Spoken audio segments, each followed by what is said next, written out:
But okay, this blind guy gets healed. Did the blind guy freak out when Jesus healed him? I've definitely lived without peace, and I can I kind of feel the angst. That's a hard tough question. one. Yeah. So if you go to heaven, are you allowed to look back at the world and see how things change over time? What a great question. You know what? I would imagine most people wrestle with this question at some point in time in their life. Welcome to the Midweek Motivation Podcast, where we bring practical help for your faith and life. Here's today's episode.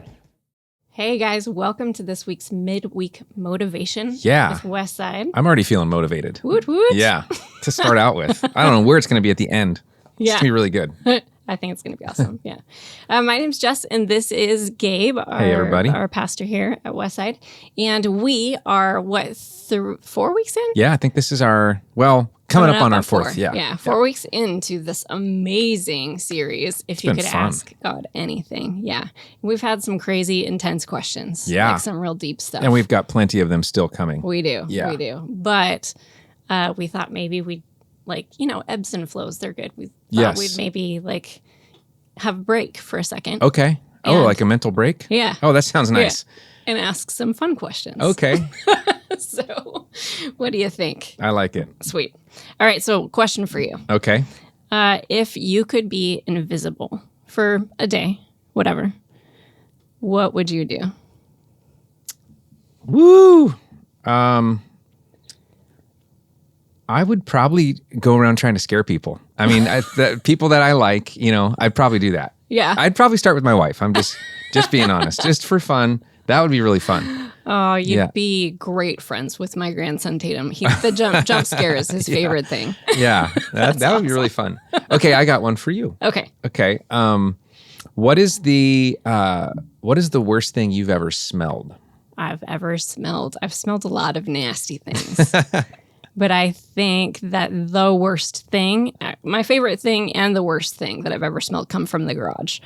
And I know, wow. Odd, weird. I grew up around mechanics. You guys do a lot of cooking in the garage? Or? No. So there's some nostalgia from the smell of gasoline and stuff like that. Okay, yeah, I share that one. Yeah, but transmission fluid really is the worst smell I've ever smelled, ever. That's a surprise, because I don't think it's that bad. It's disgusting. Wow. Yeah, it hangs out in the back of my throat or something, and really? It won't go away, okay. even when I've left the garage. The smells you can taste, those are the worst. Ugh, yeah. Gross.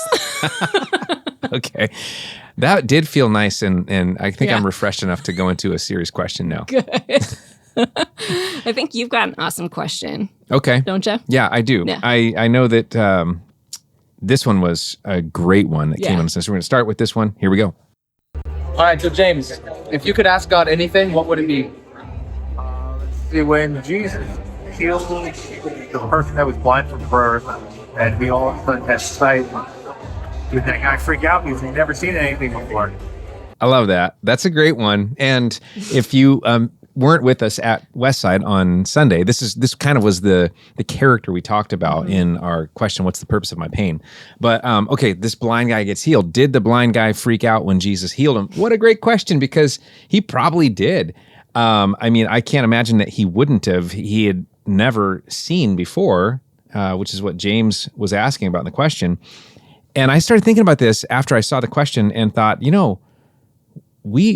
it depends. How much he freaked out depends on how he prepared for the moment.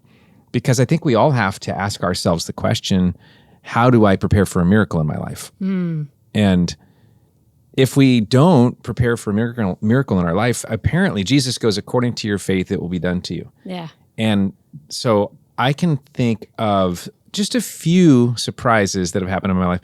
But honestly, most of the things that have been big changes, I anticipated because I wanted it so bad for so long, right? And let me give you a couple of examples on that. I think a lot of times we don't have a frame of reference for what it would look like for a miraculous change to happen. And did this guy how many times had he asked somebody the question, tell me what it's like to see? Yeah. And just listen to people and then just imagine that, because he still had an imagination, right? They say all your other senses are heightened when you can't have one of them. So I imagine he had incredible hearing and all the other stuff. Well, somebody could say, well, it's like if you smelled this, and he would know what they were talking about. I think the way that we anticipate miracles is important, and I think this guy might have, because you can watch his response in this John chapter 9. And one example for me, like when I was a kid, we grew up, my parents loved us. They made sure that our basic needs were met. There were a few times that our basic needs weren't met, but we didn't have extra. And I actually never had a frame of reference for what it would be like to have extra. You know what I'm saying? Like, Yep. to maybe not worry about finances. Yeah. So I always think about that. I actually had thermostat. And so my thermostat financially was low going into teenagehood, going into college, going into young adulthood, going into marriage. It was low. So for me, every time we got extra money, I felt guilty and didn't know what to do with it. Sure. And just almost subconsciously would figure out how to get rid of it, just so that I felt like, okay, good. We're back down to 55 degrees that I'm used to. Yeah. And so if you think about, there's another blind person who gets healed by Jesus in Mark chapter 10. And I was looking at this passage because Jesus goes to the guy and says, what do you want me to do for you? And I often think about this question because I'm not sure I would have a great answer if Jesus asked me that question all the time. But this guy did. He goes, I want to see. Yeah. And Jesus says, go, for your faith has healed you. And instantly the man could see, and he followed Jesus down the road. So was the blind man that was healed in John chapter 9 totally freaked out and surprised? Maybe, but if you read the account, he sort of slips into it pretty naturally. Yeah. Like almost as though he might have expected that if Jesus was there, that would have happened. Yeah. And maybe that's why he got healed. Interesting. You know what pops into my head when I think about this idea of being prepared for a miraculous idea? Yeah. And the concept of not really knowing what to expect is Andy Stanley, in a book that I read, talks about the fact that God is like a person in a fourth dimensional space, and we are in a three-dimensional space. And it's almost like God's like taps his finger through the clouds part, and we can see his finger, but it's like his fourth dimensional finger popping into a three-dimensional space. That's funny. And so we have no ideas about how to grasp that concept outside of maybe fishing for some information through like scripture or whatever, kind of like maybe the guy did when he asked his buddies, like, how do you, what's it like to see, you know? Yeah. And so to be able, I love this way of thinking, to be able to open up your mind to think about what could be and receive what you can't even imagine. I think that's such an interesting idea. Yeah, I think a super practical thing that we can all do is just visualize. Yeah. And I know that can feel like weird or like mystical, or maybe you're like, whoa, what kind of religion is this? But I'm just saying, imagine what would it be like if God did answer your deepest prayer. Yeah. Fill it out, draw it out in your mind, paint the picture for yourself, live in that for a minute. Yeah. Because that probably is what those people were doing when Jesus shows up and like, okay, I know what I want to see. Yeah. Because I've already imagined it. I want it so bad I can taste it. Yeah. And think outside the box when you're writing that and imagining that. Yeah. Like the things that you think aren't possible, they are. Yeah. Write them down. Yeah. Yeah, it's good. Good stuff. Okay, how about your question? Yeah. So, Lewis, if you could ask God anything, what would it be? Why is there no peace in my life? That's a hard tough question. one. Yeah. Yeah. I can relate. I've definitely lived without peace. And I can kind of feel the angst in that. I think just from my own personal experience and from diving into the Bible, I'm not sure if I'm coming at this from his perspective, but I think that for me, redefining what peace is crazy important. Yeah. Because really good. Yeah, because we can think about what peace looks like from the world's perspective, we can think about what peace looks like from Jesus's perspective, and real peace comes from Jesus's perspective. Yep. So I think that's real important. John 14:27 comes to mind. Jesus says, "Peace I leave with you, my peace I give to you. I do not give as the world gives. Do not let your hearts be troubled, and do not be afraid." And I think that I think that we can find hope in the fact that Jesus promises us peace. And again, I've shared before that my life verse is 2 Timothy 1:7. Yeah. For God's not given us a spirit of fear and timidity, but of power, love, and of a sound mind or self-discipline. And my peace comes from that, knowing that the it's a picture of Jesus in the ocean. There are waves going Right. around all over. But I'm in the boat with Jesus, and I know that I'm solid and sound. And so, like, my finances can be a mess. My relationships can, be shook up, or, the world could be shaken. And I know that God's got me because of that. So I think that that's the thing, is to reframe, where is your peace coming from? Is it something that the world's trying to give you? Are you looking for peace there, or are you looking for peace from Jesus? Yeah, that's really good. But how do you know the difference? Oh, that's a great question.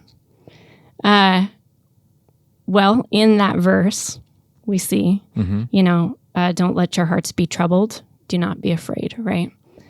So maybe if we're leaning into the trouble and we're leaning into the fear, instead of leaning into the peace that Jesus gives us, like it's like a fork in the road. You have to decide. Yeah. Are you going to be afraid, or are you going to lean into that peace that Jesus gives you? Makes me think of this interesting thing.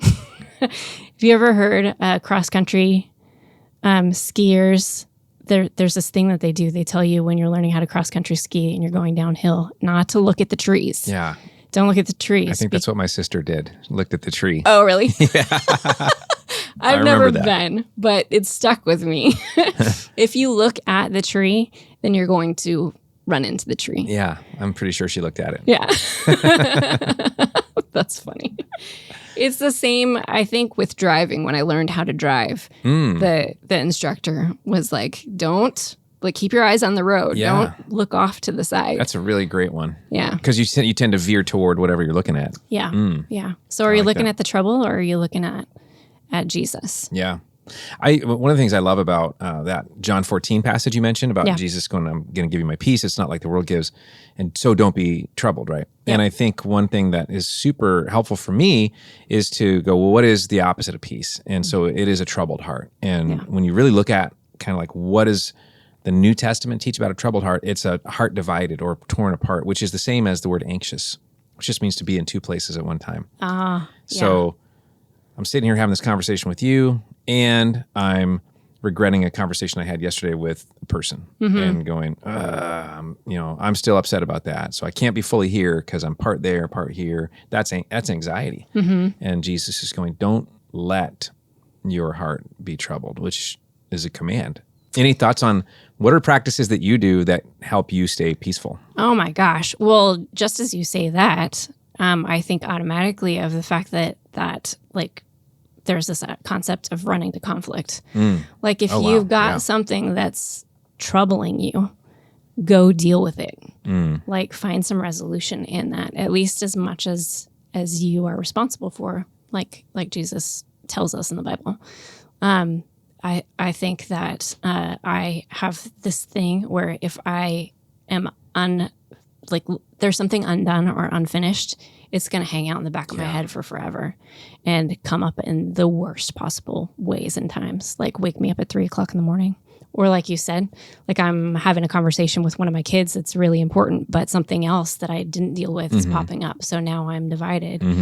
I need to deal with that thing. So I think that's probably like the number one thing that comes up is if there's something that's hanging over you, you need to deal with it. I like that. That's helpful. Yeah. If God were here this Sunday morning at Westside Community Church, and you could ask him any question you want, any question on any subject, what would you ask? I'd ask, if you go to heaven, are you allowed to look back at the real world, like if it's like 2,000 years later, to see what changed and stuff on your life? I love it. I'm a little stumped. I mean, some of our best questions are coming from some of our youngest members and participants. And so if you go to heaven, Are you allowed to look back at the world and see how things change over time? What a great question. In a way, I'm going back to our little thing about imagining and thinking, this girl is imagining, trying to get her concept of what is eternity going to be like. That's very healthy. Wow. So first of all, kudos to her for even thinking like that. I dug into Hebrews chapter 12 a little bit, just in thinking about this question. And the answer is apparently yes. Apparently yes. That's cool. You are going to be able to look back. You're going to be able to look in.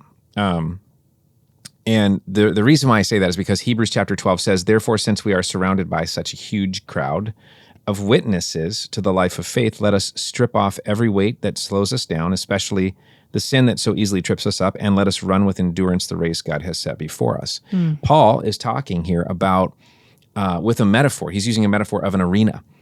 And so he's going, we're surrounded by a crowd of witnesses, all these people in the stands. We're running a race. And so he's calling back to what all the, first century people would be like, the Olympics or some sporting event. And going, he's referencing, in the context of Hebrews, he's referencing people who are believers who've already passed away and been, and now they're, as 2 Corinthians chapter 5 teaches us, to be absent from the bodies, to be present with the Lord. They're with the Lord. And they are watching and cheering us on. There's been a lot of work done on this. If you're out there and you're like super curious about heaven, there's a really, really solid, thick book by Randy Alcorn called Heaven that my wife dove into when her mom passed away. Because it gets real when you lose somebody. And you start wondering, well, I think part of it is you feel you've lost the connection to that person. So my wife's digging through this and finding all this comfort and going, wait a sec, mom's aware. She's watching the kids grow up. She's cheering us on, and just to think like for her as she's cooking a meal, like mom's spaghetti sauce, she's like, she sees this. And I think it's so comforting. One of the things that we see in Luke chapter 9 is we see Moses and Elijah. They show up at this thing called the Transfiguration, where Jesus is displaying his glory, right? And Moses and Elijah are in heaven, but they show up momentarily. Don't ask me about that one. That's a deeper question. But they're having a conversation with Jesus. Is this some portal? I don't know.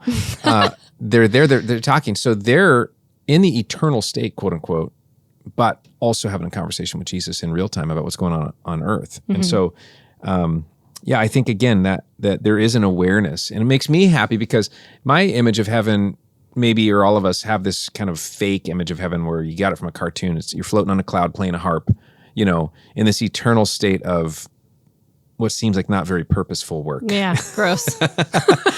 And you're by yourself. They're always by themselves in that image. Like it's not the picture at all that the Bible paints of heaven. He says, no more sorrow, no more tears. And one of the big conflicts with this question, I think, is people go, if you can't have sorrow in heaven, then how could you possibly be aware of what's going on here? Because you'd look at the, Israel-Palestine conflict, you'd look at poverty, you'd look at and go, oh, that's horrible, right? So would there be sorrow? One of the commentators I read this week goes, no, because they know the whole picture. Yeah, I was going to say, but they see, like, their hope is fulfilled. Yep. Like, and they're also going like, you break your leg, right? You're in that moment. They're seeing you already healed. Yeah. And so there's so much perspective that they're going to have, and that's why they can see. So to me, it gives me another sense of connection to everybody that I know and love who's already passed on. Yeah. To go, they're part of my story still. Yeah. Makes me think of my grandparents. Yeah, Aw, me too. That's awesome. Yeah. What a great question. It is Good such job. a great question. Yeah. I love it. Hey, just jumping in right in the middle of this podcast episode to tell you about a resource that you need in your life. If you feel ever stuck in your faith, or if you feel like, I want to grow my faith, but I just don't quite know what the steps are, we got a resource for you called Sticky Faith in a Slippery World. I mean, this world is changing and it's crazy, and we all need something firm to stand on. And I wrote a book for you called Sticky Faith in a Slippery World. You can get your copy right now at the link in the description. Okay, next. Last one, right? I think For so, today. yeah. So, Caitlin, if you could ask God anything, what would it be? My question is, everyone my age is getting married. They have kids already, maybe on their second kid. Where's my partner? And is it like bad that, like I'm okay with being single, but at the same time, is it bad for me to keep focusing on my love life, like looking for someone? Man, what a relevant question, really. No kidding. Yeah. Yeah. And I also loved her expressions as she's Yeah. saying it. It's great.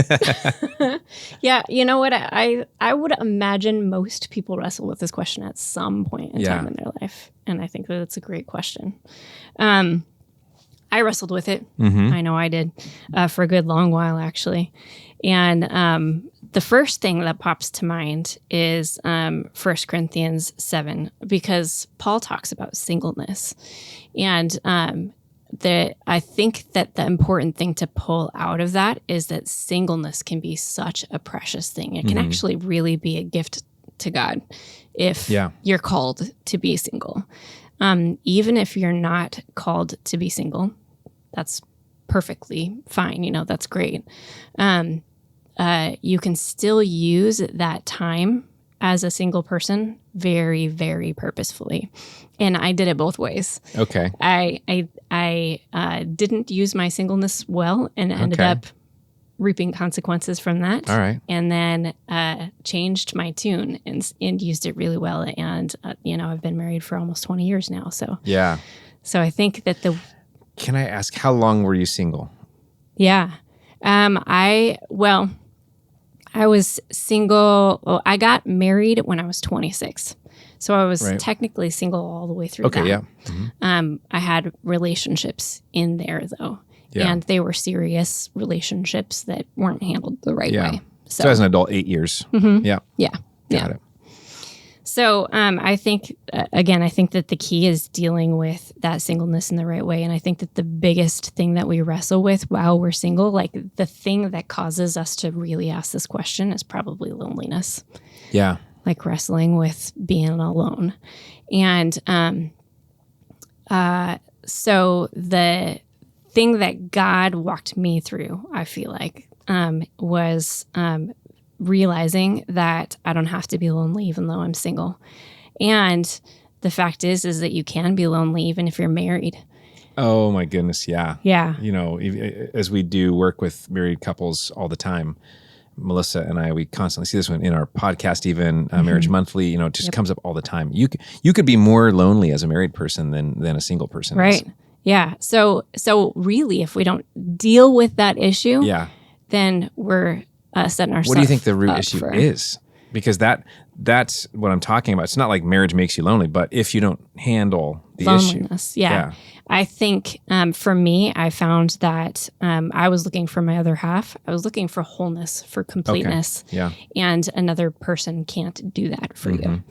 The only way to be whole and complete is to be connected to Jesus. It's the only thing that will fill the gap. And John, the Gospel of John is my absolute favorite book of the Bible. And John 15, 1-5 talks about this beautiful, close relationship with God, where you can't tell the difference between where he ends and I begin. And where I end and he begins. The you know vine what I mean? and the branches, yeah. Yeah, yeah. And it's I think the picture of our relationship with Jesus is what marriage was supposed to help us to wrap our brains around. Yeah. And so to replace that with marriage is recipe for disaster, for sure. Yeah. So John 15, 1-5 was probably the thing that really changed that for me. It made me realize that Jesus is first, and then whoever it is that he's got for me is next, and it needs to happen in that order. So how you can use that time purposefully. Oh yeah. I'm sure that's the real question here now. Yeah. Is number one, to build that relationship with Jesus, for sure. It's prayer and getting into your Bible and developing that closeness first. And then I think for me, I grew up in a home that didn't mirror a godly relationship well. I needed to figure out what that looked like before I could be in a relationship that was successful. And I mirrored my home life relationships before that. And that's one of the reasons why they failed, I'm sure. And also I was trying to use those people to fill a hole that only God could fill. Yeah. So how did you find the people that you would go, okay, it's supposed to be like that? How did you find those people? I got connected at Westside. I got connected with a group of people who modeled and they were ahead of me in knowing what it was that God said a godly family should look like. How did you know they were ahead of you? Because they were successful. Okay. By what? I'm seriously like pushing. By what standard? What do you mean they were successful?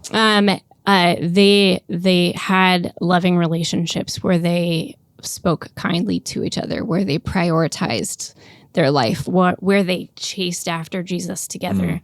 Like that's one of the key things I think that you can, like they talk about making those lists, like while you're single, make those lists of what it is that you're looking for. Yeah. Yeah. Look for somebody who will chase Jesus with you. Ooh, that's a really good one. And develop like your purpose together, you know?